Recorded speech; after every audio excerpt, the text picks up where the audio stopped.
Welcome to A Husband's Heart. I can't wait till I get you on for good looking.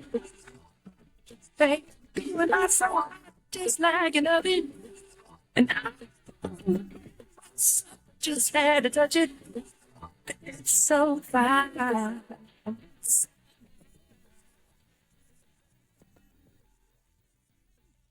Welcome to A Husband's Heart Unpacked. I'm your host, T. Stin, and my co-host, my wife, Ayana Stinson. Hey, Terry. Well, listen, we're going to unpack the episode I had actually earlier today with Moses Nelson. What an episode, would you say? Moses was phenomenal. Yeah. What a wonderful 42-year young man. Yeah.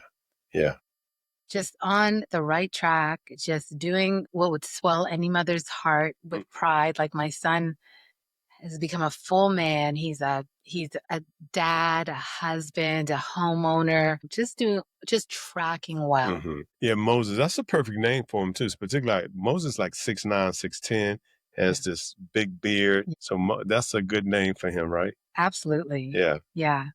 He's from Brooklyn. Mm-hmm. Interestingly, about his statue, how he's 6'9" and he's like a big guy. Right. He was saying that when he was 5 years old, he was raised in Brooklyn, New York. So he had a thick skin to make sure that, nobody would mess with him. And as he got older and continued to grow bigger, taller, more statuesque, he recognized that bravado that he was carrying it when he was younger in New York, he had to reel it back in. He had to dial it back because his physical presence is so imposing that he had to offer like a softer balance to him so that people would receive him well. Absolutely.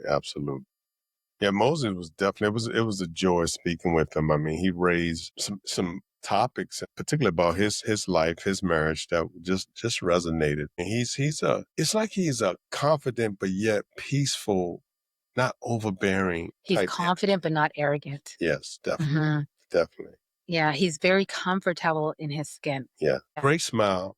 As I mentioned in the episode, just has a great spirit about him. I really enjoy speaking with him, just hearing his perspective on different things. And he doesn't come from a home and saw a lot of examples of a great marriage. That's what I deduced from my conversation with him. But he and his wife, man, made a commitment on being together. But that's what a marriage is. It's a commitment on being together, right? But we've watered it down so much in modern day because divorce is, half the marriages end in divorce, and divorce is a very real option. But you're right. Like, they did make a commitment that divorce is off the table, which should be the commitment you make when you get married, right? Right. Yeah. Yeah. He talks about how when he first got married, he thought marriage was going to be just like the continuation of this boyfriend-girlfriend relationship. But he recognized that it wasn't. It was so much more than that, because it was more than just the trips together, the date nights, the fun times, keeping each other entertained. It was a complete merging of their lives. It was a merging of their finances. It was a merging of their child rearing ideal, a merging of living together, working together, building together through entrepreneurial endeavors. And that amount of togetherness was where the rub can come in a marriage. Now, he did say something. Did you want to add something to that? No, go ahead. He did say something that reminded me so much of you and I. And what was that? He said that because he's an entrepreneur and he's always creating, devising opportunities, building financial goals and streamlining processes, that when he has something in place and he presents it to his wife, what he really is presenting to her is an opportunity for her to say, fantastic. You're right. You did a great job. You're 100% right. Nothing more to do here. You've done it all. But instead, what he gets is, because she's a doctor in her field, she's a doctor of education, she's a PhD person. Instead, what he gets is her saying, well, if this, then that, or what if? And she kind of pokes holes into his plan. Right. And he's just like, I've what are we doing here? I've already, and that's you. You get so angry. I could, hey, I don't get so angry. I'm not Incredible Hulk, but I could definitely, I was laughing. And that's, when you asked me, do I have something, that's exactly what I was going to bring up. Okay. Do you remember what he said that has taught him he needs to work on implementing in himself and exercising in his marriage? I don't think, the first thing I want to think of was patience, but I don't think he said patience. Well, it's in line with patience. He said that he has to learn how to offer more grace. Let her ask the questions. But you know what? Don't just let her ask the questions. Like, invite the questions. Yeah. Because two heads are better than one. Well, listen, I'm saying it now because I'm looking on the outside, right? I wouldn't necessarily have a problem with that because he met her on the job. She was that chick. He saw her at her finest, so he shouldn't be surprised. Okay, so am I not that chick?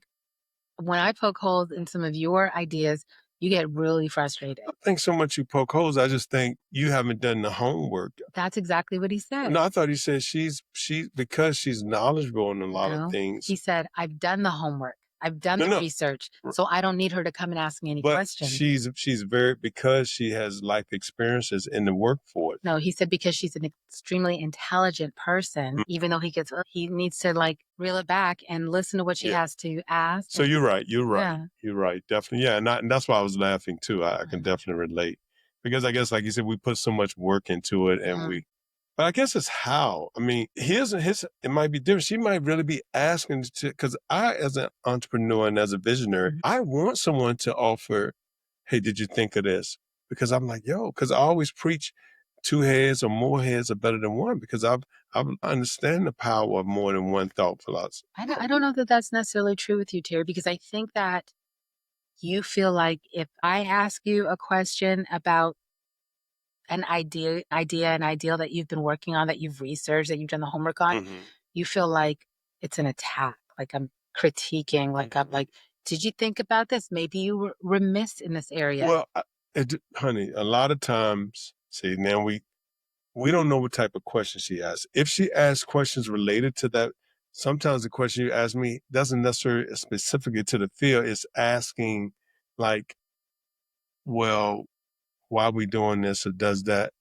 It's not because you are knowledgeable in that subject field or you offering an alternative. It's more, so in our case, and I'm not sure if that was in Moses' case. So it's hard to make that comparison because we don't know what questions were asked. I think just like with Moses, with what he was saying, because he's the one who's done the research. He's the one who's created the plan. He's the one who was the visionary of whatever project he's bringing and sharing the final product to his wife.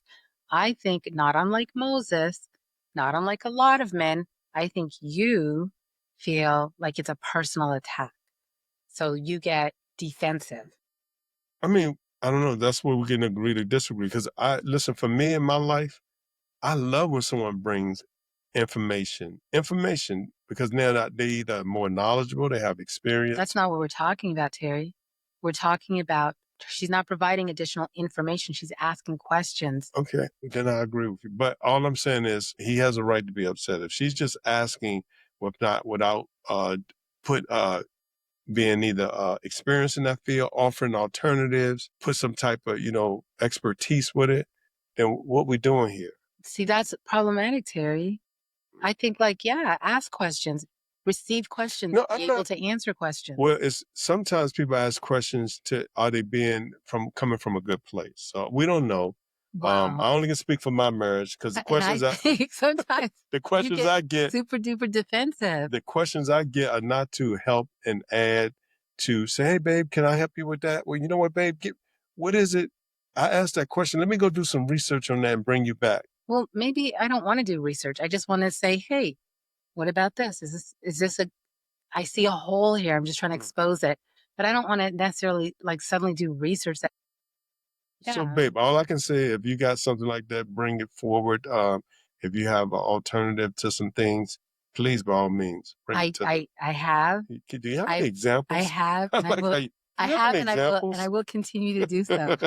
So I have, and I'll continue to do so. And perhaps now you can say, let me not be so defensive and let me exercise some grace, which is the advice that Moses offered. Exactly. Wow. Sound like we just had an episode, didn't we? So what else about Moses? We don't want to give too much away. Let the audience go watch that whole episode with Moses. It was very informative. I got some out of it. Definitely appreciate Moses coming. Moses is definitely a sharp individual doing his thing, and I expect to hear. I'm not surprised to hear good things happening in his life. Good guy, real good guy. Definitely. Yeah. Well, thank you for tuning in to The Husband's Heart Unpacked. And remember, talk to him. I'll listen. Thank you, guys. He might not show a lot of grace, but he'll listen. Take care.